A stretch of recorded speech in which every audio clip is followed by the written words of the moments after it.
Welcome to If the Public Only Knew, the show that pulls back the curtain on what it really takes to build and lead a business. Host Gary Cinderbrandt sits down with some of today's most dynamic CEOs, founders, and leaders to dig into their origin stories, hard-earned lessons, and the missteps that nearly derailed it all. These are unfiltered, no-hype conversations designed to inspire, challenge, and fuel your own journey. Now here's your host, Gary Cinderbrandt.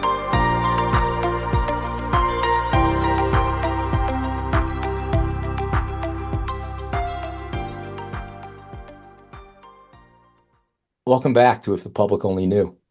I'm your host, Gary Cinderbrandt. I have a guest today that it's going to be kind of hard to describe, as some of you may know that listen to the show. A lot of my guests are that way because they always end up someplace else where they thought they would be. Well, in this case, our guest today, Brian Samson, not only ended up in a different industry than he probably initially imagined, but kind of has co-located and recognized that it doesn't matter where you are as much as what you do and what you provide.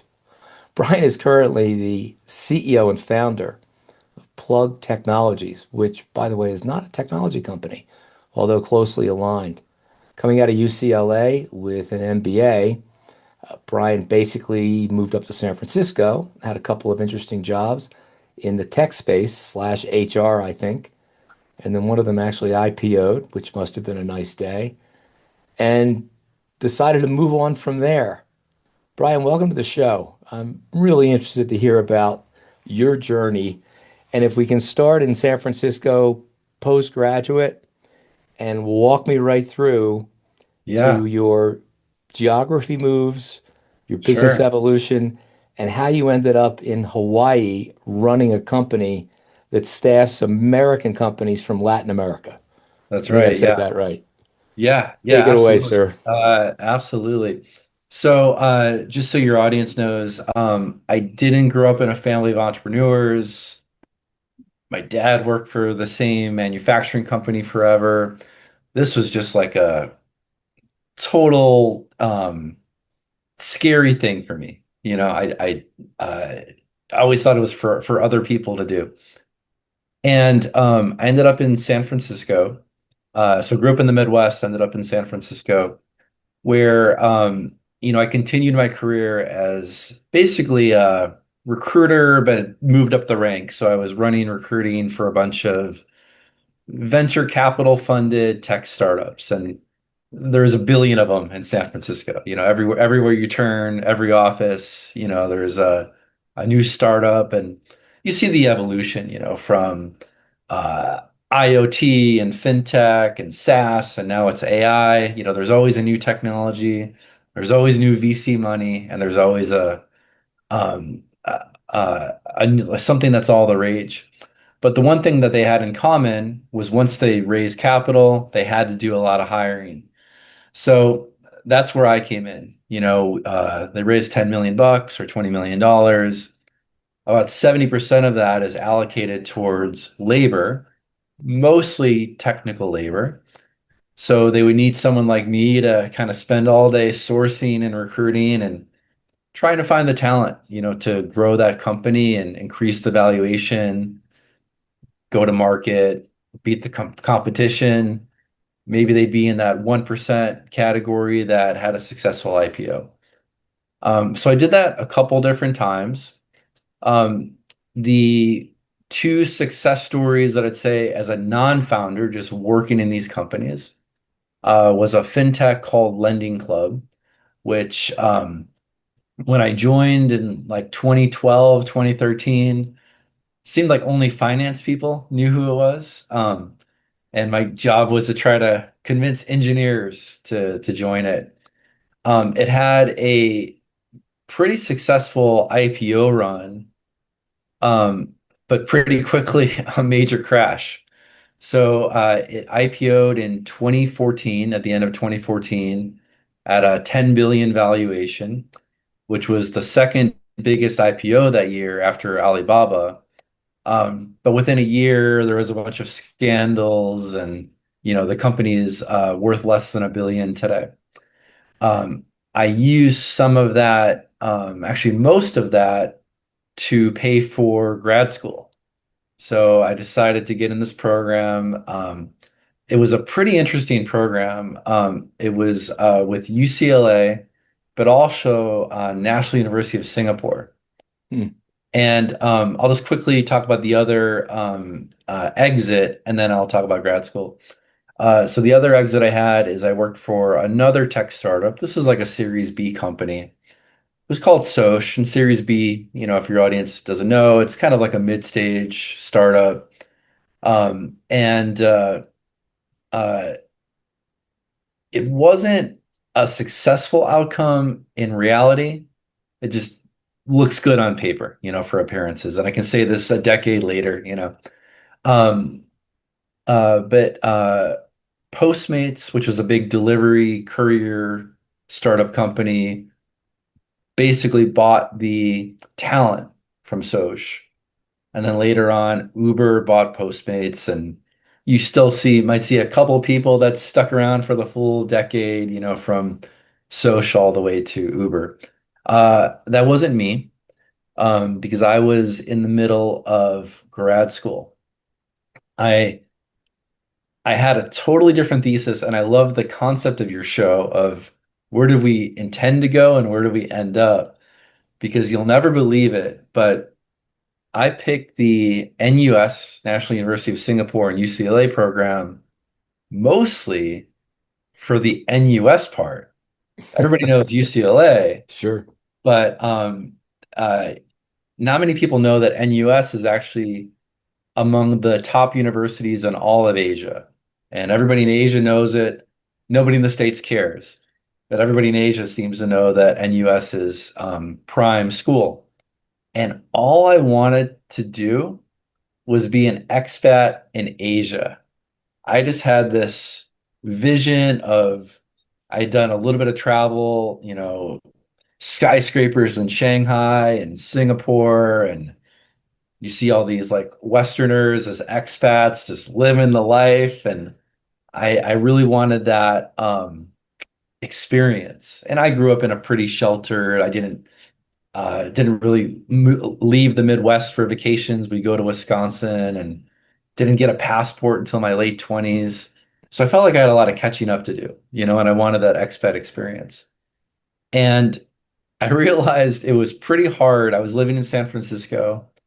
It was pretty hard to kind of will my way to an expat experience over Skype. And um, I think I realized quickly that expats were usually people that had been working for a company for years and then they'd get moved. And, but I wrongly assumed that maybe I could kind of will my way to this, over by being charming over Skype. So, I did have one person that had been a really successful entrepreneur, and he was running a pretty large company, like $1 billion company in Shanghai. And I kind of knew him, but barely. So I hardly say it was a relationship, but I was so determined that I reached out to him. Can I work for you in Shanghai? And then his first question was, well, do you speak Mandarin? Well, no, I don't. Well, come back to me, like I appreciate your industriousness here, but come back to me when you got something else. So, I thought, okay, let me think. And I'm bad at a lot of things. But one thing I'm pretty good at is like pattern matching and like trying to see gaps and patterns. And after working for Lending Club, which is a prominent fintech, I noticed the rise of fintech at the time. And they all had this common pattern of business guys were running these things. Finance guys, business guys, they had access to as much capital as they wanted, pretty good product vision, and totally agnostic on how their minimum viable product, their MVP, that's like the first version of the software was built. could care less. They just wanted, some they in their eyes, they just wanted the geeks to build them what they wanted. So I came back to that business person in Shanghai and said, "Oh, you know what? I actually have uh, a idea for a company. We could build the MVPs for all these fintechs in San Francisco and New York. Um, and I'm kind of on the fly, putting together, a business plan, pitch deck, uh, forecasts, models, discounted cash flow, all this stuff. I'm kind of learning how to do it on the fly, or whatever I'm learning in business school this week goes into the pitch deck, right? And and he liked it. And he didn't want to do it from Asia, and I thought, okay, that's fine. I can live with that. Um, and years prior, I had done like a solo backpacking trip to Argentina, stayed in hostels, kind of did that whole thing. And I remember like the English was really good there. It seemed really inexpensive. I happen to know a couple people that worked in the tech space there. So that became a piece of that business plan. Let's put our software developers there. And he got it. He was sold. So he tranched the investment, which means kind of piecemeal instead of one big check. But in aggregate, it was about $2 million that he invested. And that was really my first entrepreneurship ride. And I decided to move to Argentina and do entrepreneurship on hard mode. And, really a first time founder, but doing this in a different country with different rules, understanding how to set up payroll and get an office and hire the first couple people and set up accounting and all these different things, transfer pricing, selling to US companies. But we built this dev shop essentially where we grew it to about 80 software engineers in Argentina. And we were doing this for fintech customers. And I ran that for 4 years. But during that time period, I ended up moving to Oahu, Hawaii. Uh, Started having kids. We've got a 5-year-old and a 6-year-old now. And I'll tell you, Gary, there is no easy way to get from Hawaii to Argentina. I imagine. And the travel was a killer. When we started having little babies, I just didn't want to be away anymore. So I sold my stake in that business. The business is still operating today, but I sold all my shares, but decided that Nearshore was the game that I wanted to play. And Nearshore is really relative to where you are in the world. Offshore, everybody knows there's a big ocean in between different time zones. Nearshore is really just a different version of same time zone, but a developing country supporting a developed country. So in Asia, Oceania, you could say the Philippines are a nearshore country for Australia or Japan or Singapore. In the States, nearshore is really Latin America. So I've been hooked on this ride ever since, and I've spent the last decade of my career in Latin America, and I hope to spend the next decade focused on Latin America. So I'm going to make sure I understand. So I get the original idea. How do you assemble a team of 80 plus software developers to meet the needs of startups that probably have founders that aren't real tech savvy? Or did the startups have CTOs that knew what to ask for as far as wireframing and design? I mean, walk me through that if you would. Yeah, it was kind of a mixed bag. We had some tech savvy customers, some that weren't very tech savvy. The ones that were not tech savvy, we could do the full and I'll say there's kind of two ways companies might buy engineering services. The first is what I call like a fixed price project. So there's a clear deliverable of you're going to ship this. This is what the end result, what the web application, the mobile application is going to look like, the functionality, all that stuff.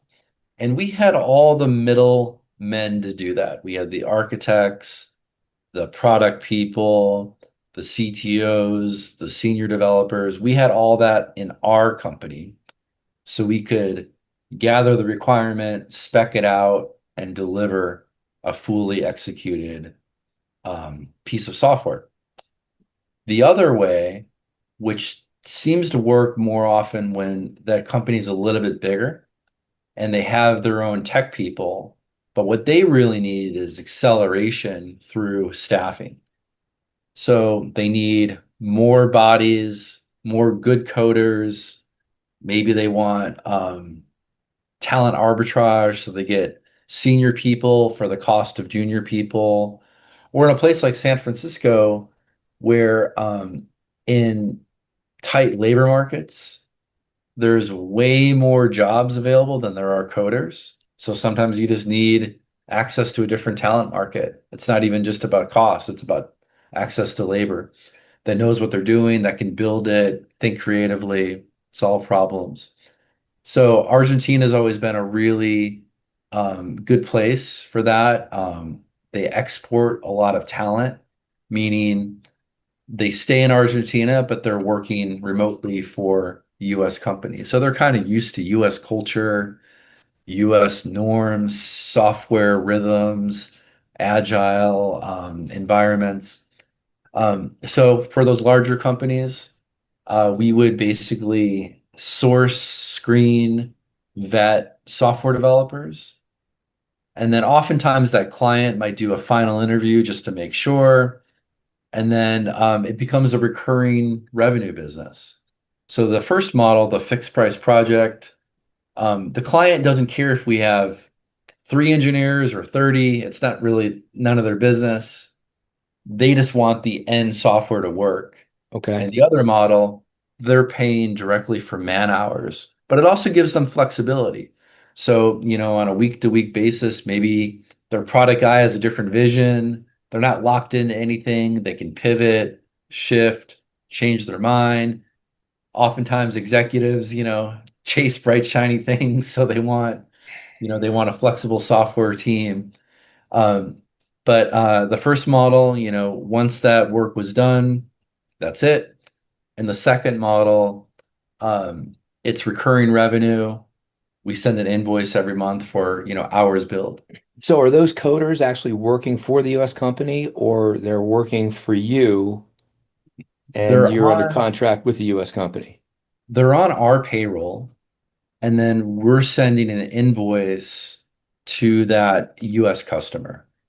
So it keeps the US customers' payroll thin, keeps their OASD&I and all their other taxes somewhat down, medical costs and Mhm. things like that. That's right. So That's you're right. offshoring that as well. So there's a great advantage. That's And right. also the flexibility of kind of hiring almost on a fractional level with Mhm. you in the middle. So I would say that the friction point would probably come down, correct me if I'm wrong, to your ability to assess proper talent and match it with proper need. Yeah, we would need to be really good at aligning talent and culture. And I'll share I think what I identified as an issue with my own company and what is different about my current company today. Um, I realized pretty quickly when you have your own leadership team of technical people, they've got some pretty strong opinions. They bring their own bias to everything. And often I think, bias and stereotypes, we've kind of been trained like these are bad things. And maybe they are, but I also think that these are real things that just exist.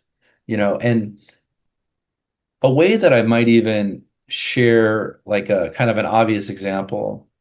You think about Facebook meta culture 10 years ago, at least, versus Google 10 years ago, in the tech world. Who did Google hire? They hired highly educated academic PhDs. Who did Facebook hire? They hired the dropout hackers that would move quick and break things. And that was ethos of their culture, right?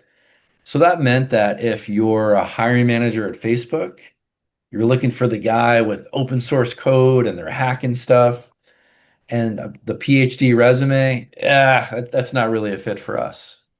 And same thing on the Google side.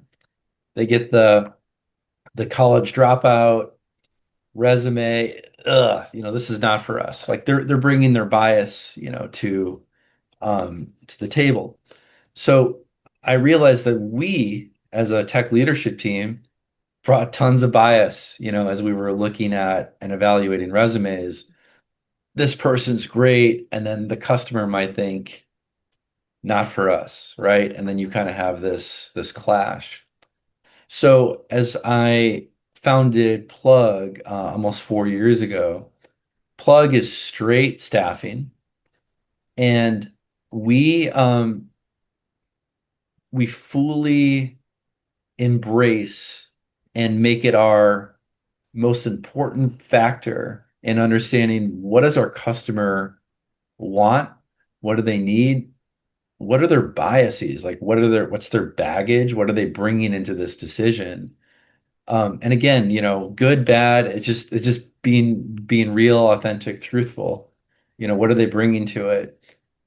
So we don't have technical architects and lead software developers internally. We're peer recruiting. So our value add is finding people that our customers are specifically looking for and not challenging them and bringing our own issues to it, accepting that this is what they want, and then we source for it. How are you able to, because you don't come from a technical or coding background, how are you able to determine first what the need might be from the business guy with the cool idea, um, and the tech guys on the other side, and there's probably 12 different ways to build what the business guy wants to do. How Yeah, do you determine what that match is going to be? Are you going to build it yeah, as, server based? Is it going to be a SaaS base? Is it going to sit? How do you, yeah, and also, how do you work through yeah. kind of that enterprise deployment? Um, Yeah, is that the same person? Do they have experience with Amazon Web Services and yeah, EC2 usage and SOC 2 and all the things you need to do to deploy these days? How do you yeah. kind of match all those pieces up coming from a non-tech background? Yeah, great question. And I think it goes back to my first company where we had fixed price projects and all of the technical leadership versus, the staffing. And staffing is strictly what it is, but that also means that if you're like a three-person company of purely business people, we're probably not the right fit for you, and that's okay. We can't be the right fit for everybody because we're staffing. I think like that when I say small company, it's kind of right on that border between small to mid-sized, and then also mid-sized companies where they have their own engineering leaders, I see. directors, project managers, product people. So they know what type of labor that they need because they've reversed engineered based on their product roadmap, their sprint cycles, their budgets, and then it's just a matter of getting the correct talent. Um, where I think if they didn't have all of that, that's where it's just probably not a good fit, and that's okay. So you're not really building MVP as much as you are filling out, second and Yeah, third generation product that's already got market fit and market traction. yeah, we're really a talent arbitrage partner. I like that. That makes sense. Now, is Latin America, are there other areas? I mean, I'm told that, if you get over to a place like Slovenia, they're just hip deep and brilliant people that can code anything, or some of Yeah. the Near East European countries. Are you going to be limited to kind of the near shore, or do you look at opportunities for talent globally? Yeah, our bread and butter is Latin America. I've been doing this for 10 years. I have a business partner who's our president, who was an expat in Monterrey, Mexico. And, I was an expat in Argentina. So we know this world from firsthand experience, which I think gives us a big edge. We've seen the restaurant prices in chalk because of inflation. We've seen the long queues, but we've also seen beautiful tree-lined streets and cafes and steak dinners for $40, for two people. So we've kind of seen the good, the bad. We can talk to it. We understand what it means to entities and payroll and legal and the geopolitics, the nuances, and also make recommendations based on our customer is a mid-sized fintech that needs to ship expensive laptops, right? So we know, okay, maybe Mexico is more interesting or feasible than Brazil, even though Brazil is a fantastic market for talent. It's just really hard to get hardware there, right? Due to customs and tariffs and all sorts of stuff and protectionist environments. So this comes from 10 years of being able to advise and, oh, they want a call center. Um, well, let's talk about the difference between Nicaragua and Costa Rica and talent availability, price, hardware, risk, volatility. These are all things that we're able to advise on. But we feel that it's better to be really good at one area of the world than try to be decent everywhere. And maybe that's something I would suggest on all entrepreneurs. Whatever you choose, I think the riches are in the niches, and being really great at one category than okay to good in a lot of different ones. And I know that impacts, you mentioned bright, shiny things with a lot of business people who are founders. They get one good idea, and before that idea really takes flight, they just want to start doing other things kind of Yeah. adjacent to that idea. And unfortunately, they take the eye off the ball and it never works. Yeah. So you came into this at a time when having the ability to code was at a premium. Hmm. And there were some limited number of coders, whether you were coding in Python, whether you were coding in JavaScript, whatever it might have been. And now we've got applications out there like Claude Code, Cursor, Vibe coding, where you can just start to talk to the thing in English. And the next thing you know, it's basically, it says, are you ready to deploy? The next thing you know, you're on GitHub and Vercel and your app is running and you're like, it's the same day. So I know that has to have an impact because I know that some of these coding tools, Yeah. um, especially tools like Claude Code, Yeah. are just moving at light speed. How does that impact what you're doing? Does it, Yeah. and most, Yeah. and my belief is most of the founder types probably have no idea that's even out there. Yeah. So, Yeah. It's an excellent question. Um, my point of view, I think, might challenge your initial assumption in that I think it has never been easier to get an initial application out the door. It's never been easier.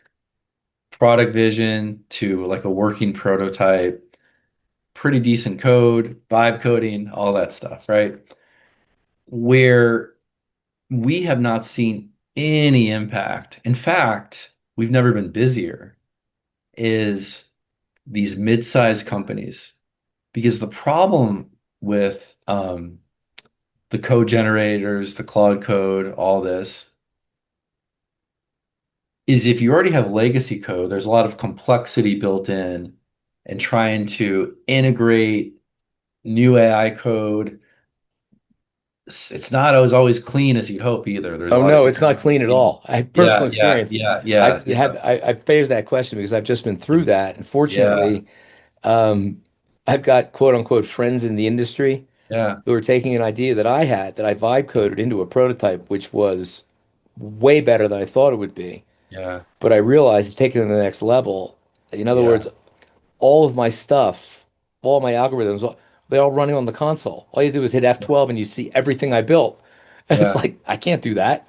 And so Yeah. fortunately, we spent the last several months refactoring and Yeah. cleaning it all up. But Yeah. they use what I built as the general guide. But to say it was ready for deployment or even an MVP demo, prototype worked, idea was good. Now we're Yeah. almost ready to take it to market, but I couldn't agree with you more. If I didn't have these two professionals fixing my UX and getting me ready to go, I'd be laughed out of any pitch meeting. So Yeah. Yeah. I hear where you're coming from. Yeah. Comment if you will, though, because I think ultimately it's great for your business. I'm a bit unusual. I was the geek that bought the first, IBM PC that came out, Yeah. plugged it into the back of my TV set, and I blew up the TV set and the computer. I think this is probably before you were born. Like, the IBM AT with, Sure. 25 megabytes of hard memory was $6,000. So, I mean, just to give you an idea how long I've been playing with this stuff. Yeah. So I think I credit myself knowing what I don't know Sure. is better than knowing what I do. But I think a lot of people are almost afraid to break the thing that you can always fix. In other words, somebody has a good idea. Hey, wouldn't this be a good idea? Okay, so fine. Sit down with Claude, sit down with Grok or Perplexity or Gemini, type in your idea, see if it can solve a problem somewhere. And is there something you can do to kind of make that friction point more available, slippery, more slippery to allow you to overcome that possibly in some way? Uber is a good example of that. Open Table is a good example of that. These are not high tech companies, but they saw a real world problem and said, hey, wouldn't it be cool if we could do this? Yeah. I think what we're going to see, we're already seeing, but we're going to see a lot more of is, uh, I like that word you use, friction. I mean, I remember, 10, 20 years ago, it was, it took a lot of money to get ideas to market. You're seeing a lot of one, two, three-person companies now. Um, Apps like Lovable, Make, N8N, automation, workflows, AWS is cheaper. It's just so much easier to get new ideas to market, get some initial funding. But then with what happened to you, probably a lot of refactoring. Okay, now it's real. Now we got to scale. Now we got to go to market. There's a lot of, APIs, code cleanup, QA, rewriting the next generation of the software. Um, so it's never been easier to get ideas to market, but I think there's still a tremendous gap in the next iteration. You talked before about pattern recognition, and I think that's a great skill to have. You kind of go where you think things are headed, and maybe there were 2 million really great coders you could point to 5 years ago. A year from now, you have 2 billion people that can kind of Yeah. at least get. They're not Yeah, gonna they're not gonna win the game, but they can get a ticket to the game. sure. Have you considered at all kind of any type of product or idea that might stimulate somebody that might not be like me, that may have a great idea, Yeah. but absolutely no experience with Lovable Yeah. and they can barely work their iPhone, Yeah. to turn them on to vibe coding, to turn them on to getting Yeah. that Yeah. prototype Well, out let me there, give which would you, naturally lead to yeah. you. Yeah. Well, let me give you an example of something that we did internally that I think has kind of been a game changer. And a lot of times I think we as founders we're hearing everyone talk about AI and agents and automation and robots but sometimes we just need tangible ideas of like how like what are people really building, And a good example for us is it's important for me and my business to have a LinkedIn presence. And we've got a lot of content. We have our own podcast. We've got about 80 episodes. We talk a lot about doing business in Latin America and a lot of blogs and articles, white papers, content. So we've got no shortage of content. But I'll still tell you, 6 months ago, you wake up and it's kind of stressful. Like I got to come up with something creative to write and say on LinkedIn, every day. Even though I had all this content in this big, library. So we vibe coded a whole LinkedIn automation workflow. So we airtabled, the 80 episodes, which really meant, 400 videos because they each had five different shorts, within. And it's all connected to it's either ChatGPT or Claude and connected to LinkedIn. And it's all categorized too. So now I get this email that just comes to me every day at 6 in the morning of, do you want to write about or do you want to post about talent, geopolitics, software engineering, product, something else. Okay. And then I drop down, I pick one of the drop downs. And then it's, do you want to feature a guest that's from Latin America or the States? And out of our 80 episodes, it's almost 40-40. We've had entrepreneurs and VCs in Latin America, engineering leaders in the States, so it's pretty split. And then whose account do I want to post it to? Me. So it's just, 3 clicks. And 30 seconds later, I get a post, I get an embedded video from the podcast. It's all tagged, properly allocated. But I also have this like last line of defense. If I'm like, oh, this looks terrible, let's try it again. But 90% of the time, I mean, it's probably better than I would have come up with. So, 3 clicks, 30 seconds, instead of this like pressure that I had every morning of trying to come up with something clever all by myself when, I've got 500 other problems to focus on as a founder. Yeah, I am. I'm with you 100%. I ended up doing something relatively similar Mm, with. I used Claude. I have a lot of training content, a lot of materials that I've done, and basically worked in the financial world over long periods of time. So I uploaded a lot of those videos to unlisted YouTube, got the yeah. transcriptions, just gave this giant disorganized file to Claude, said I put it in the same project file as my the software I'm building, and I said, give me 14 to 28 interesting tidbits that I can post on LinkedIn every third day. Boom. Took me another 10 minutes to load them all into Buffer, and I get a signal which says you're down to your last two or three, and I come up with something else. And ironically, Brian, the next thing I'm going to do is start to load in my YouTube episodes. This Oh, will be on cool. YouTube too, similar to what you're doing, but I haven't found the software yet that can extract or embed the video with Oh, the we're using interesting idea. Airtable. What's Airtable it is called? Airtable. It's kind of like a Is it it's like a EAR? AIR, AI, Airtable. Yeah, so Airtable. we're Okay. storing, so I think it's like extracting, storing, categorizing, so that it's easy to pull what we want when we want. And you just give it the context of what you're looking for, and it goes and it just pulls it. That's right. This was worth the trip of to get here because I wanted to add my videos in. I also wanted to start extracting because I've got, I think, 60 or 70 really interesting episodes. Yeah. I mentioned before how you came to the name Plug. You got to share that with me before we close. Oh, I wish it was like a brilliant, story, but I think the advice that I got early on is if you can't think of 10 ideas, think of 20. And and what that really does for me, and I tell people all the time if they're stuck, is if you can't think of 10, think of 50.